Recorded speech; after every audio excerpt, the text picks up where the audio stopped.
Hey, it's awesome that you're tuning in, because in this video we're going to have something pretty damn cool here in the Wicked Cave, thanks to Ramon. It's basically a fellow collector who came in with this Super Famicom box. I asked him if he wanted to come by and just show some cool things from his collection, and it came with this absolutely amazing piece of old school retro technology. And the Super Famicom box is a quite interesting product. It's a Super NES made for hotels. Yeah, it's a quite interesting concept, some things that we never experienced here in Europe, or so far I know.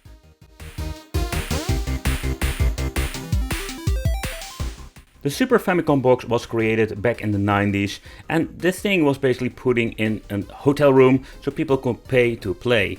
Yeah, so where we're all having our Super NESs or Famicoms at home, this machine was just made for customers coming in the hotel room, just wanted to play a quick game, just can put in some money with the mechanism that was implemented or external on the machine, and then basically had the option to play a couple of games for a certain time period.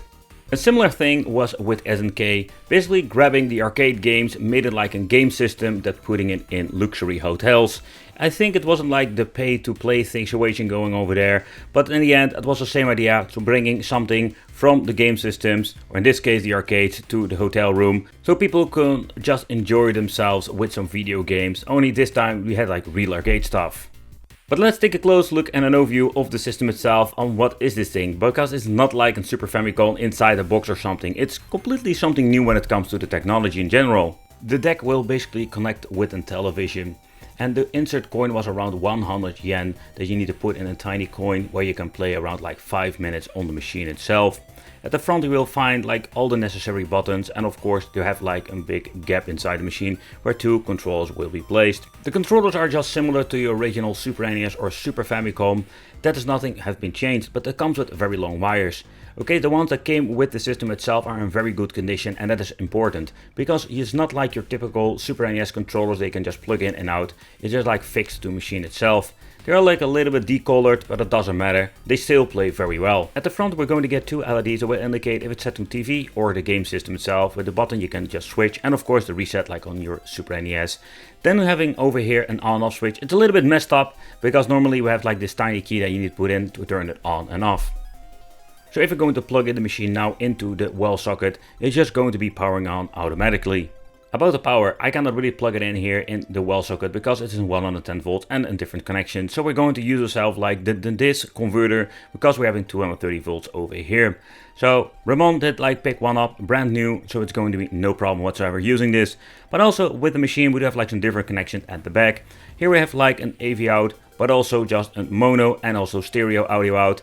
It comes built in with more like an adapter, because you can also, so far I know, plug in a television on the machine itself. So only have like one wall socket in use. From the power unit it goes one into the game system itself. We can unplug it, and it's quite genius because these units were, I think, universal. So if they want to put it in a hotel in a different like region, you can just slide out the system itself and just put in a different power supply, or I think that was the use of it. Over here we even have like the 1 or 2 channel option with the switch at the back. We don't have like a SCART plug that comes out of the machine, we just have like tulip cables for the video and audio out. I already mentioned we have like a mono audio out, but also in stereo, and of course we have an antenna and an RF unit out. So we have like different kind of methods we can connect the machine to your television. So this thing can be used basically on all kinds of machines. Then over here at the bottom we have like the stereo out for the television that supports it.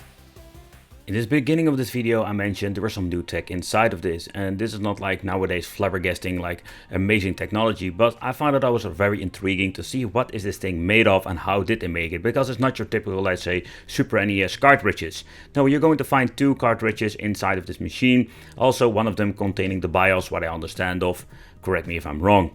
Nevertheless, what you're going to do is like sliding them out, and you're going to get these unique, so I can say, multi-game cards, but that's actually what they are. Later on we'll also just do a quick teardown, show you how these things will look on the inside. Putting up the system, it will actually have a loading time, shows you basically like a loading time for a couple of minutes, and then it will boot up the main menu itself. In total, the machine itself will have 5 games. It can be different what kind of cartridges you're using. We're having like Super Mario Kart, Star Fox, Mario Collection, 3D Golf and Mahjong. That's basically the games that came with the machine itself. And not to forget the funky tune.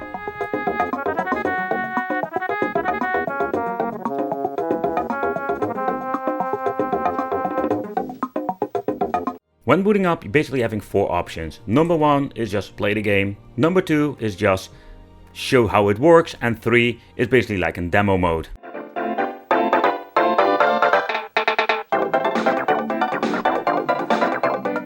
The unit will start up the game like usual, but only gives you like some extra text in the display itself. And when booting up the game, this is the menu that you're going to get. Give you, I'm guessing, like a quick explanation how the game is working.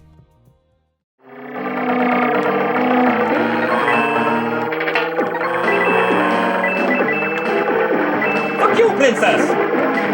Mamma mia!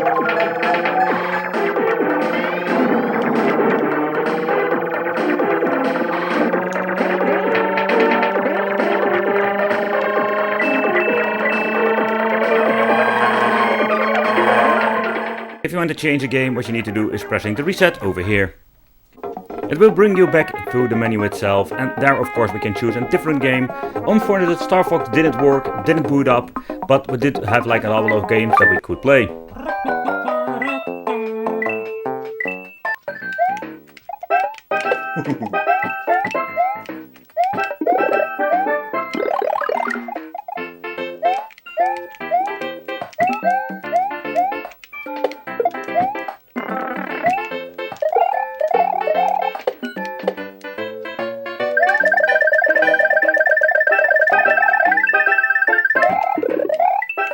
No!